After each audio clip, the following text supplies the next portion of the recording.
जय मसीह की मुंहिंजा प्यारा भाउर ऐं भेनरूं, परमेश्वर जो प्यार चैनल में तव्हां सभिनीनि जो स्वागत आहे। अॼु असां ॾिसंदासीं मिशनरी बायोग्राफी एपिसोड नंबर 2 में भारत देश जे हिकु महान मिशनरी सेवक जे जीवन खे, जंहिंजो नालो आहे साधु सुंदर सिंह। साधु सुंदर सिंह जो जनम 2 सितंबर साल 1899 जे ॾींहं ते पंजाब जे रामपुर में थियो। हुन जा माता पिता सिख धर्म जा हुआ। संदसि जी माता ॾाढी धार्मिक हुई ऐं ईश्वर ते विश्वास रखंदी हुई। उहा पंहिंजे पुट सां ॾाढो प्रेम कंदी हुई ऐं उनजे लाइ ईअं चाहींदी हुई कि मुंहिंजो पुटु सुंदर हिकु पवित्र साधु ठहे ऐं पंहिंजे धर्म सां प्रेम करे। ॾाढो नंढपण खां ई सुंदर सिंह चङा धार्मिक ग्रंथ पढ़णु लॻो। पोइ हिकु दफ़े साल 1903 में सुंदर सिंह जी माता जी बीमारीअ खां मृत्यु थी वई ऐं इन ॻाल्हि जो सुंदर सिंह ते ॾाढो गहरो असरु थियो ऐं उहो ॾाढो इन जे करे निराश ऐं हिंसक थी वियो। उहो हिकु मिशन नाले जे स्कूल में पढ़ंदो हो। जॾहिं हुनखे उते बाइबल पढ़ण जे लाइ चयो वेंदो हो त सुंदर सिंह जे अंदरि बाइबल जे प्रति नफ़रत ॾाढी भड़की वेंदी हुअसि। सुंदर सिंह सभिनि जे साम्हूं बाइबल खे फाड़े छॾी ऐं उन स्कूल में बि पढ़णु छॾे ॾिनई। उहो यीशु मसीह जे मथां विश्वास करण वारनि माण्हुनि जी मज़ाक उॾाईंदो हो ऐं उन्हनि जो ॾाढो विरोध कंदो हो। उहो परमेश्वर जे महान मिशनरी सेवकनि जे मथां पत्थर ऐं कीचड़ फिटी कंदो हो, जेके यीशु मसीह जो प्रचार कंदा हुआ ऐं उन हिकु दफ़े बाइबल बि साड़े छॾी। पर साधु सुंदर सिंह जे जीवन में काई बि संतुष्टि, शांती ऐं आनंद न हुयो। उहो ॾाढो उदास ऐं मायूस रहंदो हुयो। हिकु दफ़ो अधु राति जो 3 बजे उथी करे साधु सुंदर सिंह इएं चवणु लॻो, अगरि कोई सचो ईश्वर आहे त मूंखे ॾिसणु अचे, न त मां पंहिंजे घर जे पासे मां लंघण वारी रेलगाॾीअ जे हेठां अची करे पंहिंजी जान ॾेई छॾींदुमि। पोइ उहो ईअं प्रार्थना करणु लॻो कि हे परमेश्वर, अगरि कोई परमेश्वर आहे त पंहिंजे पाण खे मुंहिंजे मथां प्रकट करे ऐं मूंखे मुक्तीअ जो रस्तो ॾेखारे ऐं मूंखे शांती ॾे। पोइ अचानक उते सुंदर खे रूम में हिकु ॾाढी वॾी रोशनी ॾिसण आई, जंहिंमें हुन यीशु मसीह खे ॾिठई। यीशु मसीह हुनखे पंहिंजा हथ ॾेखारियईंसि जंहिंमें टुंग थियल हुआ ऐं हुनखे चयईंसि कि तूं मूंखे छो थो सताईं, मां तुंहिंजो मुक्तिदाता आहियां। पोइ ओॾी महिल ई सुंदर सिंह आनंद सां भरिजी वियो ऐं हुनखे आत्मिक संतुष्टि मिली वई। पोइ इन अनुभव जे बारे में सुंदर सिंह पंहिंजे पिता खे ॻाल्हि कई ऐं हुनखे चयईंसि कि हे पिता, हाणे खां मां सिर्फ़ु यीशु मसीह खे ई मञींदुमि। इहो ॿुधी करे सुंदर जे पिता खे ॾाढो ताजुब थियो ऐं उहो हुनखे ॾाढो सम्झाइणु लॻो कि पंहिंजे माता जे धर्म खे तूं न छॾ। पोइ हिकु दफ़े सुंदर जे कंहिं चाचे, जेको ॾाढो शाहूकार हुयो, उहो हुनखे हिकु महल में वठी वियो। उते हुनखे हीरा जवाहरात ॾाढी धन संपत्ति ॾेखारे करे चयईंसि कि सुंदर, हे सभु तुंहिंजो थींदे, बसि तूं ख़ाली यीशु मसीह खे मञणु छॾे ॾे। पर सुंदर सिंह जे अंदरि यीशुअ जे प्रति जेको प्रेम हुयो, उहो इन लालच जे मथां भाड़ी पइजी वियो। हुन इहा सॼी शोहरत यीशुअ जे लाइ ठुकराए छॾी।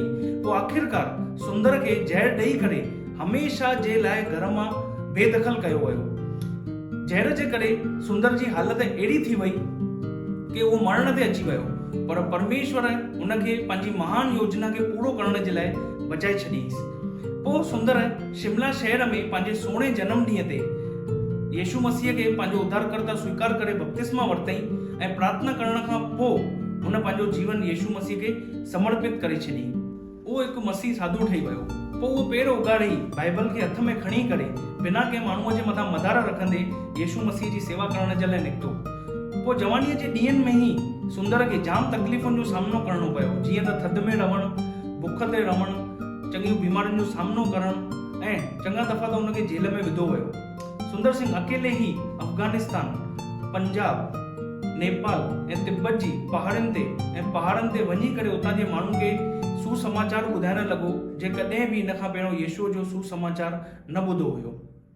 जाम भेरा त सुंदर सिंह खे माण्हुनि जे विरोधनि जो ऐं नफ़रत जो सामनो करणो पवंदो हुयो। चङा दफ़ा सुंदर सिंह बुख ते ई जंगल में सॼी राति गुज़ारींदो हुयो। चङा दफ़ा बरसाति ऐं तूफ़ान खां बचण जे लाइ सुंदर सिंह गुफ़ाउनि में वञी करे रहंदो हुयो ऐं कॾहिं कॾहिं त हुन गुफ़ाउनि में जंगली जानवर बि ईंदा हुया।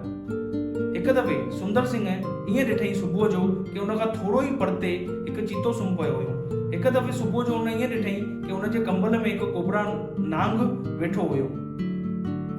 इन ख़तरनि जे विच में हर वक़्तु परमेश्वर सुंदर खे बचाईंदो रहियो ऐं हुनजी सहायता कंदो रहियो। सुंदर सिंह पेर उघाड़े ई हर जॻह ते घुमंदो हुयो।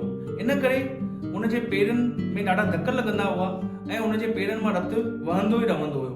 इन करे सुंदर सिंह खे खून उन खां लथपथ पेरनि वारो प्रेरित करे बि सॼो वञणु लॻो। पोइ तिब्बत देश में सुंदर सिंह उन ख़तरनाक जॻहियुनि ते वियो जिते कॾहिं बि माण्हू सुसमाचार यीशुअ जो न ॿुधो हुयो। हितां जा माण्हू अंधविश्वास में ऐं चङनि जादू टोननि में फाथल हुया। सुंदर सिंह यीशु मसीह जे बारे में हितां जे माण्हुनि खे ॿुधाई। पोइ हिकु दफ़ो उते उहो हिकु नगर में प्रचार करे रहियो हुयो त संदसि जे मथां इहो पूरो इल्ज़ाम हणी करे उनखे गिरफ़्तार कयो वियो कि हे हिकु विदेशी धर्म जो प्रचार करे रहियो आहे। पोइ सुंदर सिंह जा कपिड़ा लाहे करे उनखे हिकु खूह में फिटो कयो वियो।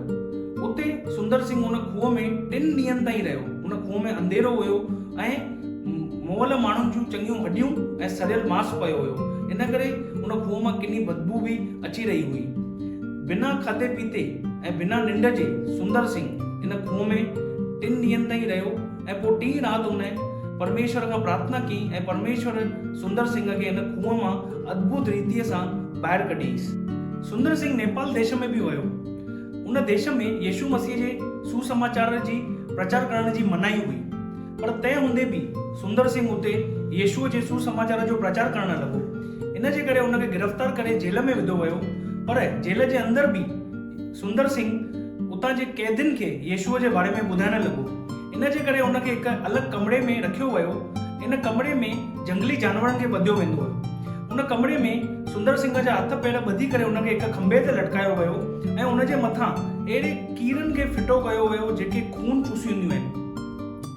पोइ उहे कीड़ा सुंदर सिंह जे शरीर मां खून चूसण लॻा, पर इन पीड़ा जे विच में बि सुंदर सिंह परमेश्वर खां प्रार्थना करण लॻो ऐं स्तुतीअ जा भॼन ॻाइण लॻो। उतां जा अधिकारी इहो सभु ॾिसी करे सुंदर सिंह खे पागल सम्झी करे उनखे छॾे ॾिनोसि।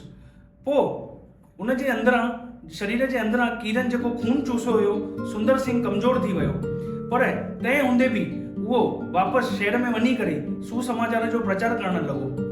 इन सभिनीनि दुखनि जे विच में सुंदर सिंह ईअं चयईं कि पंहिंजे मुक्तिदाता जे लाइ दुख सहण मुंहिंजे लाइ आनंद जी ॻाल्हि आहे। उन ईअं बि चयईं कि यीशु मसीह मुंहिंजे लाइ स्वर्ग छॾे करे हेठि आयो ऐं मुंहिंजे पापनि जो भार क्रूस ते खणी करे बलिदान थी वियो, त हुन जे लाइ आत्माउनि खे बचाइण ऐं रोज़ दुख सहण मुंहिंजे लाइ कोई वॾी ॻाल्हि कोन्हे। सुंदर सिंह जे अहिड़े विश्वास जी ऐं उन जे इन अनुभवनि जी चर्चा देश ऐं विदेश में चौधारी फैलिजी वई। सुंदर सिंह खे भारत देश जे ऐं विदेशनि मां यीशुअ जो प्रचार करण जे लाइ न्योतो मिलण लॻो। साधु सुंदर सिंह श्रीलंका, बर्मा, मलाया, चीन, जापान, अमेरिका, ऑस्ट्रेलिया, इंग्लैंड ऐं यूरोप जे चङनि ई देशनि में वियो। उहो जिते जिते बि वियो उहो उतां जे मसीह विश्वासियुनि जे अॻियां इहा चुनौती रखण लॻो ऐं इहो प्रचार करण लॻो कि पंहिंजे पाण जो इनकार कंदे रोज़ पंहिंजो क्रूस खणी करे यीशु मसीह जे पोयां हलो। उन जी इन जे द्वारा ॾिनल चुनौतियुनि जो मसीह विश्वासियुनि जे मथां अहिड़ो असरु थियो कि उन्हनि जे अंदरि प्रार्थना करण जे लाइ परमेश्वर जे राज्य जी सेवा करण जे लाइ दिलि में हलचल उत्पन्न थी। माण्हुनि सुंदर सिंह जे जीवन में यीशु मसीह जहिड़ो जीवन जीअण जी छवीअ खे ॾिठऊं। पोइ आख़िरकार 18 अप्रैल साल 1929 जे ॾींहं ते सुंदर सिंह पंहिंजे हिकु दोस्त खे ख़त लिखी, जंहिंमें हुन ईअं चयईं कि मां तिब्बत वञी रहियो आहियां। मूंखे ख़बर आहे कि तिब्बत जी यात्रा में चङा ख़तरा आहिनि, पर तंहिं हूंदे बि मां पंहिंजो फ़र्ज़ु पूरो करण जे लाइ उते वेंदुमि। पोइ चङो वक़्तु थी वियो ऐं सुंदर सिंह जे वापसि मोटण जो समय अची वियो, पर उहो कॾहिं बि वापसि न मोटियो ऐं न ई कॾहिं बि हुनजो कोई समाचार मिलियो। थी सघंदो आहे हिकु दफ़े जॾहिं तिब्बत में पहाड़ किरिया हुआ त हुन पहाड़नि जे किरण जे करे सुंदर सिंह जी मृत्यु थी वई हुजे ऐं या ॿिए कोई कारण सां उहो प्रभु जे लाइ शहीद थी वियो हुजे। असांखे हिन जी ख़बर कोन्हे, चाहे सुंदर सिंह जो अंत कीअं बि थियो हुजे, पर असांखे हिन ॻाल्हि जो पूरो विश्वास आहे कि भारत देश जो इहो महान प्रेरित जे लाइ परमेश्वर वटि हमेशह जो हिकु इनाम आहे। त मुंहिंजा प्रियो, असां साधु सुंदर सिंह जे जीवन खां छा सिखियासीं कि कीअं उहो हिकु पवित्रताईअ वारो जीवन जी सघियो ऐं कीअं उहो हमेशह प्रभु जी सेवा दुखनि ऐं पीड़ाउनि जे विच में बि कंदो रहियो। कीअं हर तकलीफ़ुनि जे विच में बि उहो प्रभु जे प्रति विश्वास योग्य रहियो, छोके उहो हर घड़ी परमेश्वर जे मथां मदार रखी करे हलंदो हुयो, उहो परमेश्वर जी उपस्थिति में हलंदो हुयो ऐं हमेशह हुन जे दिलि जे अंदरि परमेश्वर जे प्रेम जो अहसासु जिंदो रहियो। त असां बि जॾहिं निरंतर परमेश्वर जी उपस्थिति में हलंदासीं पंहिंजे विश्वासी जीवन में ऐं हर वक़्तु हुन जे प्रति विश्वास योग्य रही करे हुन जे प्रति समर्पण कंदासीं त असां बि पंहिंजे जीवन में हुन महान परमेश्वर जी योजना खे पूरो करे सघंदासीं जेकी असांजे जीवन जे लाइ हुन वटि आहे। साधु सुंदर सिंह जे जीवन खां परमेश्वर तव्हां सभिनीनि खे आशीष ॾे। जय मसीह।